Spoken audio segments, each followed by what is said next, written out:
चंद ही सके हैं, जहां बाकी सब सिर्फ हाथ उठाने की मशीन बनकर रह जाएं। क्या ऐसी संसद लोकतंत्र कहलाएगी? सरकार एक नए डीलिमिटेशन यानी परसीमन पर आगे बढ़ती दिख रही है। यानी आबादी के हिसाब से लोकसभा सीटों की गिनती और उनकी सीमाएं दोबारा तय होंगी। इससे सीटें बढ़कर 824 या 850 हो सकती हैं। पर क्या इससे वाकई कानून बनाने की प्रक्रिया बेहतर हो जाएगी? ये सवाल पूछ रहे हैं कांग्रेस के सांसद और लेखक शशि थरूर। इंडियन एक्सप्रेस अखबार के लिए एक लेख में उन्होंने ये बातें कही। मेरा नाम सौरभ द्विवेदी है।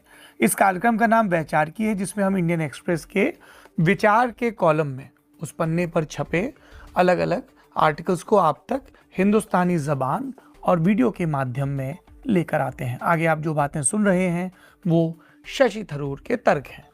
थरूर कहते हैं कि परसीमन को लेकर सरकार की दलील पूरी तरह से गणित पर टिकी है। सरकार कहती है लोकसभा की सीटें हमेशा के लिए 543 पर नहीं रोकी जा सकती। ये सीमा 1972 में तय हुई थी। तब से देश की आबादी दोगुनी से ज्यादा हो चुकी है। ये दलील ऊपर से लोकतांत्रिक लगती है, पर इसके नीचे एक गहरा खतरा छिपा है।